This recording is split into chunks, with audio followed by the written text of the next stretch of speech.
What's up guys, welcome back to the channel. I'm Paul and I have a new project today. We got a 2009 Cadillac CTS 3.6 liter V6. It's a rear wheel drive, it's not the all-wheel drive. I snagged this off of Facebook Marketplace. The guy was asking 2,500 bucks, picked it up for 2,100, and these go for about 45 to 5 in good condition, running properly that is. This is in pretty good condition. It has a couple of dings and dents I need to fix out, but the major thing on this car is with the engine. So let's go ahead and do a quick walk around and then we'll dive into what's going on here.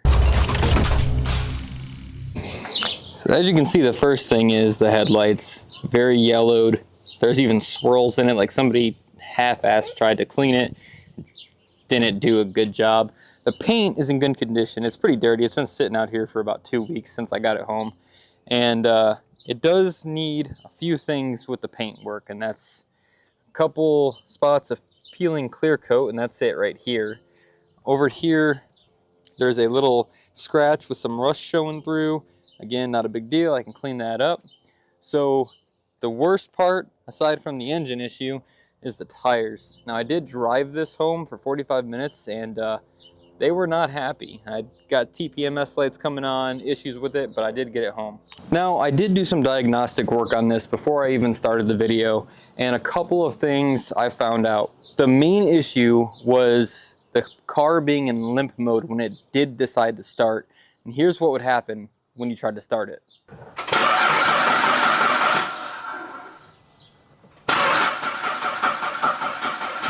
The issue was the camshaft position sensors, all 4 of them. 2 of them gave circuit high, too much voltage coming back when it expected 0, and I'll go over that in a second. And the other 2 were out of range.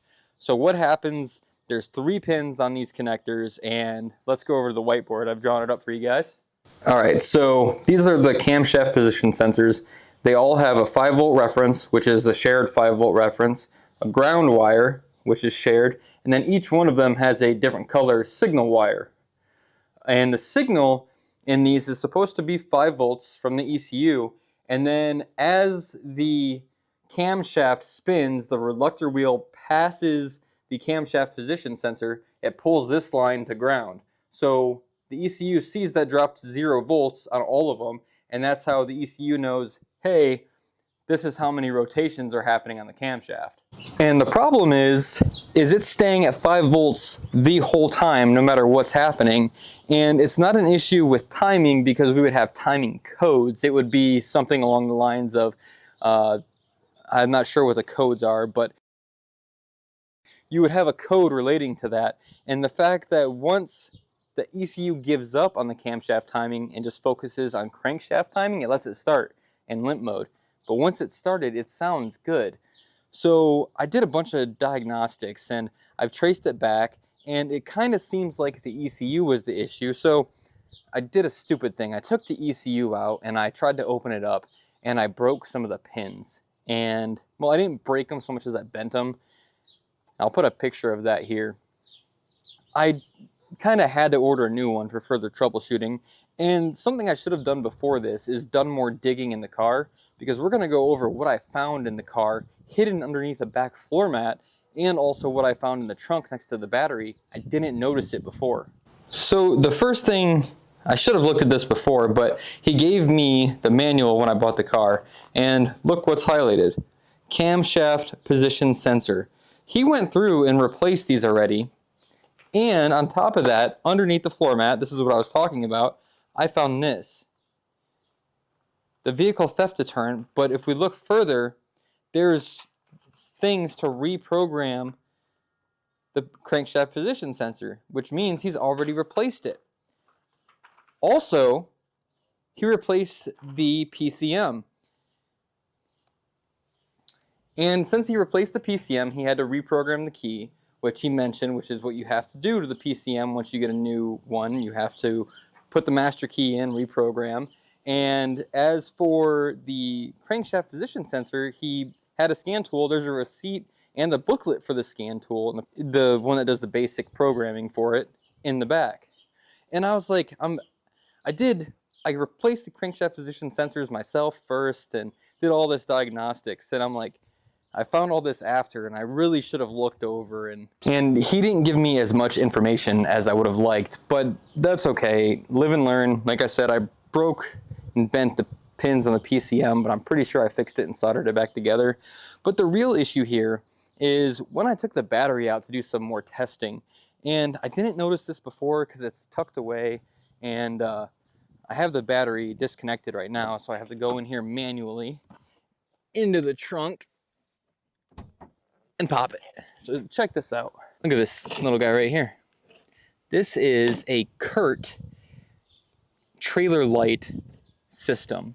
It taps into the positive, and then it has a body ground somewhere, and I don't really like that. And this could have been an issue the whole time. So what may have happened is that 5-volt signal was never dropping to ground, and it could have been because this had a fault and it was backfeeding 5 volts through the ground.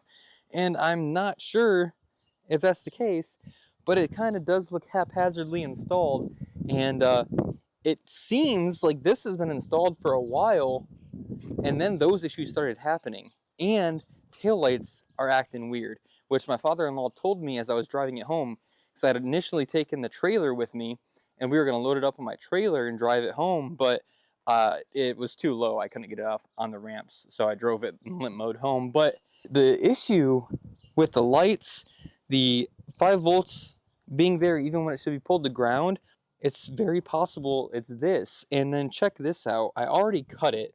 This was the ground cable, which I had to cut because I needed to go find a new piece, because check this out. I don't know if you can see that on camera very well, but look how bad that is. That is horribly done. There's wires frayed out everywhere. I mean, there's connection, but if you know anything about electronics and stuff like that, a ground like this, while not likely to cause big issues, can definitely cause issues.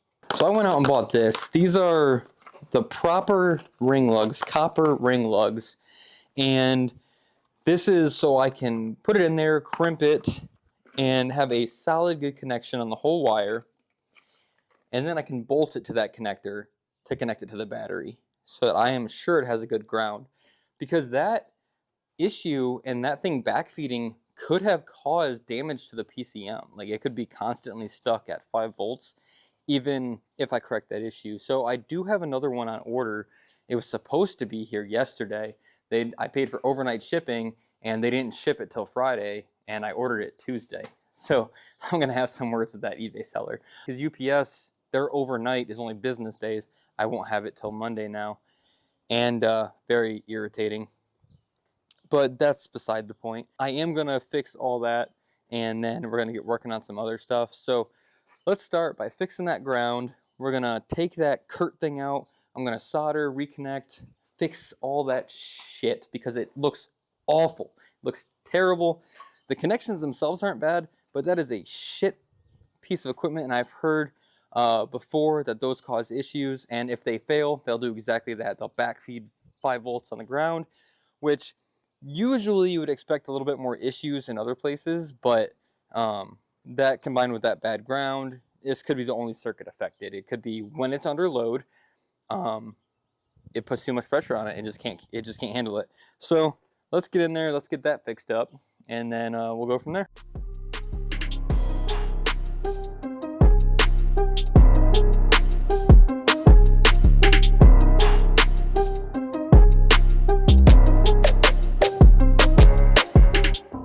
So I had to pull this battery out, and it's pretty wet around here. And at first I was thinking it's dielectric grease, but oh, something feels off about this battery. It's old. It doesn't seem right either. It says C23. I don't know if that's the year, which would mean it's only 2 years old, but something seems off here. I'm going to test this, and then we're going to see how it tests. But like I said, if that's dielectric grease, why is it everywhere? You usually don't slather it on. You put it a little there. I don't know about this battery. We're going to see. We might replace it. I never crimped one of these before, but that doesn't look too bad to me. Time to just slide this up here and then go ahead and shrink wrap that so it's nice and secure. Probably don't really need it, but I'm gonna add it anyway. And I pull on that. Maybe it isn't the best, I don't know. I'm gonna do some research on this and I'll get back to you. And something I did forget to mention also that correlates with the voltage issue is a speaker is also blown in there. And I don't know, it just feels like too many little electrical things for it not to be this that's the issue. The camshaft position sensors, the tail lights going out, speaker being dead. To me, that feels way too correlated and not coincidental. I got this fixed up now. That looks good. I'm about to heat shrink it. And then we're gonna go through, I'm gonna show you more of this box and where the wiring goes. We're just gonna rip it all out. I'm taking the whole thing out.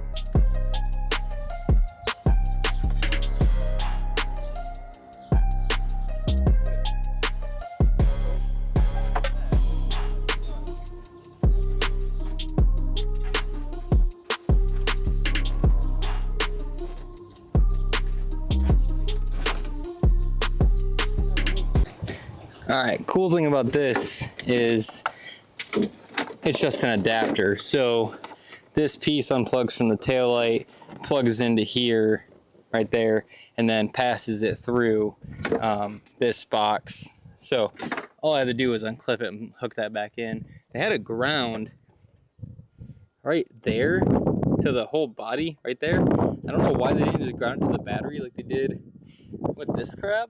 It would have made so much more sense. If you see it before I say it, type it in the comments. That top nut is not factory. The bottom nut is the one that is supposed to be there to hold the taillight in place.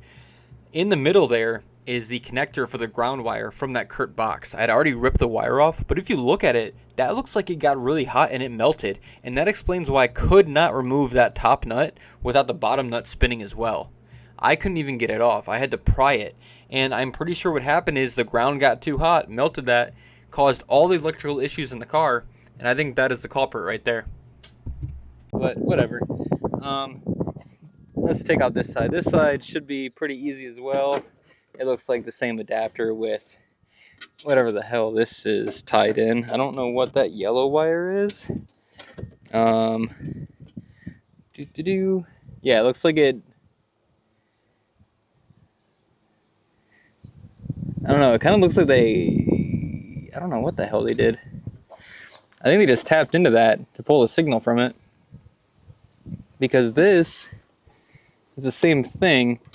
Oh yeah, they just tapped into it. So I think I unplug this. Unplug it from here, and just plug that right back in, and the whole thing's done. Let's see if I can. Sorry for the wind, guys. I want to see if I can set this one up for you, so you can actually get a little visual representation of what's going on here without me knocking it down constantly. All right, there we go. That's good enough. All right, so there's just wiggle it, I think. Unplug it. There might be a little clip. It looks like it's coming. Ow! So you do that, and you don't smack your knuckles on everything in the back of the car. And then up here, just a clip. You can just press that in.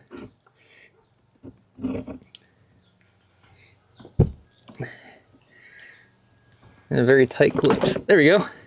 That removes that part. You take the factory harness, plug it back in. Good. So I think for that, that's done. That removes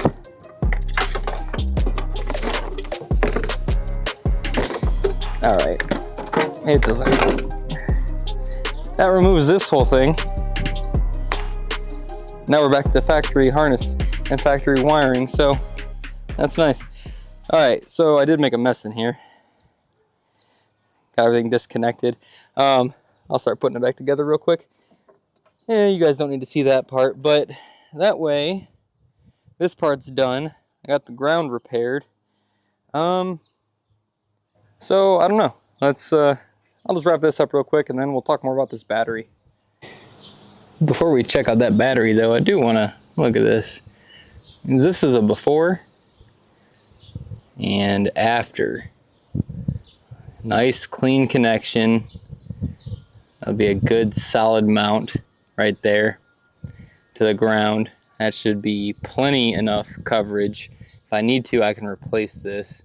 Over here, that's all factory crap. That's fine. That came out pretty easily. I'm kind of pleasantly surprised it was that easy. Right now, that's it for the trunk. Let's check out this battery. So there's a 20 on here, so maybe it's from 2020. A C. Is that a 23 or a 28? Looks like it was a 8 because that goes a little bit too far. But I really don't know. I don't see. I see Kohler. Part number. It's a GM part number. I don't know if that's really GM's. I don't think so. Cold cranking amps. Group size 24. I'm gonna look that up and see if that's correct. Also, there's a vent plug on these. I don't know if some people don't know that in trunk batteries where it's not open to the open air, there's a vent for the battery to vent off any excess. I don't even know what it is, gases or whatever. That wasn't even plugged in, and I think that can cause overheating of the battery. Let me check that. All right, let's step in here away from the wind. So yes, apparently, according to Google, the vent tubes prevent buildup of gases like hydrogen and also are for venting to help cool the battery. And one, that was not connected. Two, if pressure is building up inside of there and that thing is plugged, that might not be dielectric grease. That could be juice from the battery. I'm not sure, which that can cause voltage issues for sure. I don't know if I trust it. It doesn't. That'd be a lot of dielectric grease because check this out. I don't know if you can see it on camera yet, but you can see all of it right here shining in the sun. I don't know if that's coming out on camera, but it's all like here and around, and it even drips down here, down. I don't know if it's supposed to be like that. It also looks like somebody's opened this before with a screwdriver. You see that? That looks awful. And group size. I said this was a group size 24. What group size battery goes in a 2009 Cadillac CTS 3.6 liter? Let's see. Google AI says it's an H6. Group 48. Group size 48 on O'Reilly. It should be 800 cold cranking amps instead of 650. This battery is an undersized battery. Well, that's probably part of the issue. This battery is undersized for the vehicle, and that could cause issues I'm seeing there. And that just looks awful. So I'm glad I fixed all that. We're gonna replace that battery. That's it. It's needed. I don't care. So I can't really do much. I don't have the stuff in for the headlights yet. I don't have the stuff in to fix the paint yet. All of this was supposed to be going, and it was supposed to be started filming on Monday this week, and that got sidetracked. So gonna leave this where it is for now. We got that repaired. Oh, I didn't show you guys the interior. Check this out. It's like the premium package. Get the scan tool out of the way. So it's really nice in here. It's got a little digital display for AC on each side. Not the craziest feature, but pretty cool. And there's like no damage in here. All this looks good. It's pretty clean. There's a little bit of damage on this driver's seat though, which is, you know, expected. It's got a little bit of rough spots on the bolstering. There's a little bit of tears here and there. But I didn't mention the mileage. It's only 106,000 miles. And for a 2009, that is a 16-year-old vehicle. Pretty nice. So that, as I was saying, headlights, paint correction, tires. I haven't got any of that started. I didn't want to throw more money into it until I had this diagnosed. because I only have 69 subscribers at the time of filming this. I have never seen a penny from YouTube, and I have never seen a penny from any sponsors. So I don't have the money to go out and buy stuff ahead of time for a vehicle that might not end up working. I work on the flip money. You know, I've done a couple vehicles. If you haven't checked them out on the channel, check them out up here. A lot of that money that I had saved up until I got this one, between the last video, the Chevy Malibu, and this one, went into this. I had bought this trailer pretty plain. I had the axles redone. I had the fenders put on. I did a winch setup. I got the ramps installed, and they're removable. This is pretty cool. They chain up here, and they're also removable down there if I'm not hauling a vehicle, if I'm using it for like lumber or anything like that. So that's going to be the pausing point for here, guys. For me, it might be a couple days. For you, it will probably be, you know, like 3 seconds. So let's get over there. All right, told you to be real quick. A couple days later, I got the new ECU. It's really cool. It states it's remanufactured, the date, and they put the VIN right on there on both sides, so you can confirm when you get it. Very cool. So I need to get this installed. I need to get the battery hooked up. There is a QR code on here. You can scan it if you want to. It is the vehicle theft deterrent relearn procedure, which I will need to do on this car before I even try to start it. Because once this is replaced, as I mentioned earlier, it needs to be changed out. Or relearned, rather. So I'm going to do that. And then, I don't know, see what happens.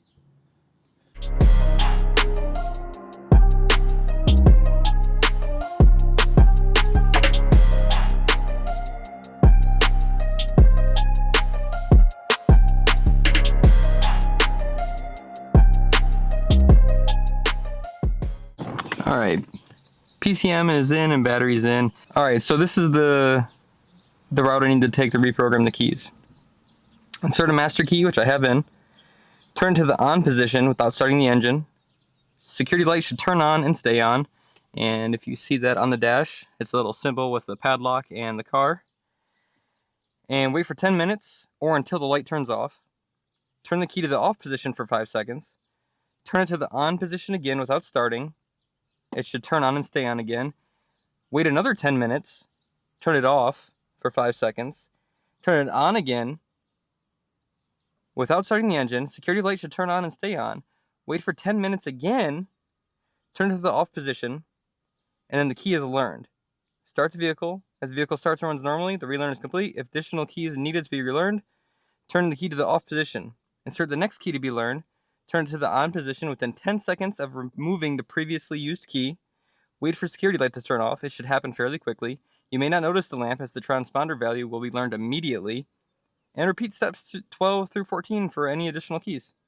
So basically, I just got to wait here for 10 minutes. So I'm not going to make you guys wait for all that. We're just going to skip until all 3 keys are done. Just a side note with this. I am extremely anxious about this. Just so you guys know, it's not all pretty if you're working on cars if you've never done this before. I am anxious. That was a $250 PCM, a $250 battery, and I redid that ground strap, and I'm hoping this works because I got to do this, relearn the PCM, because I have to do this and relearn the camshaft position sensors, and if this doesn't fix it after all that electrical patching, I don't know what to do. So again, I'll be back in a minute when I think when we're ready to start it. All right, it's done. Let's see if it starts. I got nothing.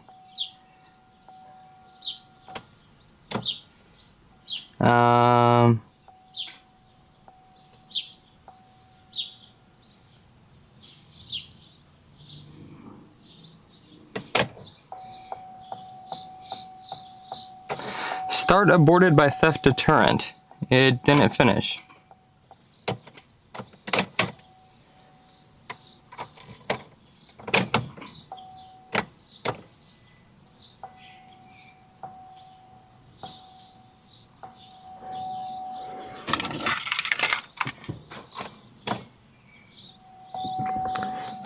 Nope, Attempt number 2. Let's give it a shot now. Oh.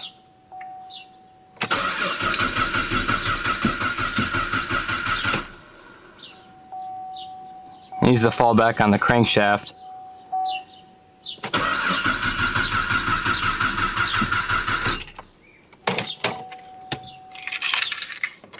All right, let's do this.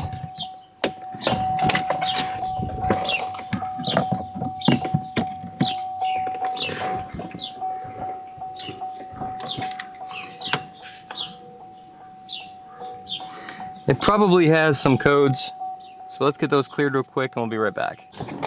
All right, we got a problem. This scan tool, the Foxwell NT6 something or other, doesn't support the camshaft relearn. So I'm gonna have to get another one. I wanted to wait a while. It's dark in here. I wanted to wait a while to get one, but I don't think I have a choice, because I don't want to take it to the shop and have to pay them $200 for it, you know, because I'm going to end up spending $200 on this. I spent $200 on the Equinox for the relearn. I'm going to spend money when I swap the engine on the BMW. I might as well just get a decent tool to start with. And it's going to be too much money. So I need to figure out what to do. I don't know what AutoZone has, but I don't think they have anything decent. So I think that's going to be it for this video, guys. I'm going to pick this back up in the next one, and we'll go from there. I was really hoping to get it running. It started for a quick second and died out. We'll see what happens. So make sure to like, subscribe, and stay on the lookout for the next video. Thanks, guys. Bye.